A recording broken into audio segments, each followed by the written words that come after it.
So you aren't in middle management anymore, but but there was a time in your life when you were, and you talked a little bit about it, where at that time, so when you are in middle management or, not the top manager of a company, there are things that you see, like you said, that your boss can't see. They're not down there in the weeds with you.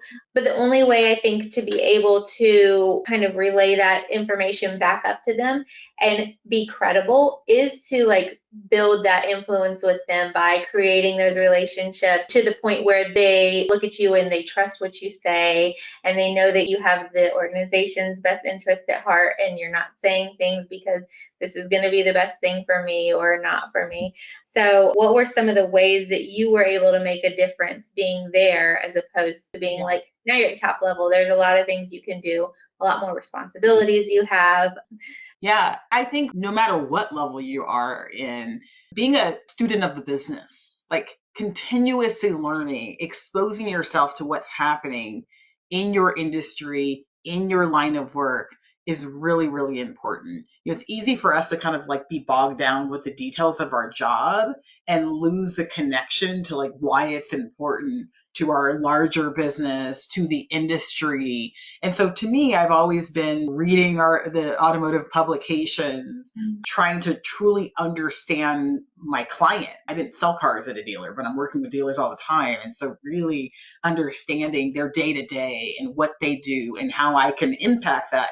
So I think how you get credibility, one, is continuous learning and being a student of the business so that when you have an idea, you have the perspective of how it fits in with the organization and you can sell your idea in a way that resonates with your boss. Yeah. I used to make the mistake, and I think many of us have, of like having your pet projects, things that you really care about and you're pushing it and you want your organization to do it, but you didn't really tie the value to the organization, to your pet project Yeah. and why your boss should care. And I think having that perspective is really important in selling your value. I've also been honest with the managers that I work with. Like, I am definitely not the type of employee or at any point in my career that if we were running into a wall, smiled and said, that's okay, go ahead and run into that wall. As long as I collect my paycheck, I'm good. And there are people that are like that, right? That they don't necessarily take ownership of their career. It's just a check to them. And to me, I might as well die a slow death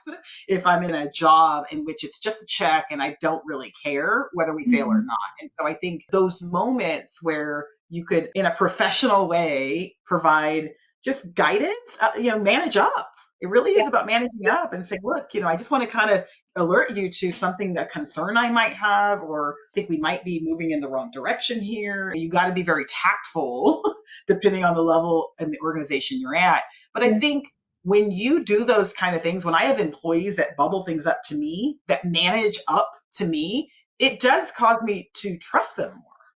Yeah. Because now I know they have not only their best interest in mind, they have my best interest in mind. They have the organization's best interest in mind. Yep, absolutely. Yeah. When did you realize that you were a leader and that people were following you? I feel like early on, I did feel like a leader, in that joining even the automotive industry as a woman of color, like you're a trailblazer, like on day one, because there's not as many of us.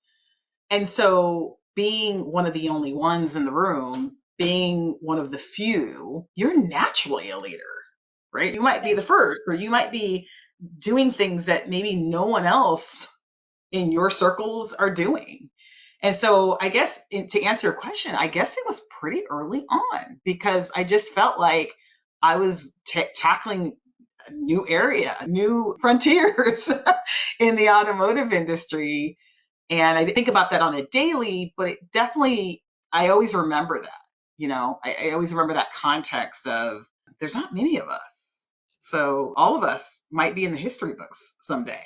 There's so many negative things that we sometimes spotlight, right? Being a female or being a female of color, but there are some pretty cool aspects to it as well, right? Because it's Yes. not normal right now, and so you're doing something special.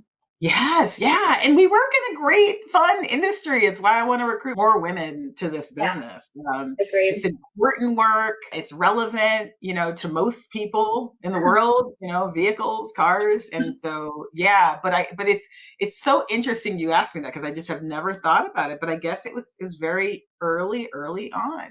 Definitely.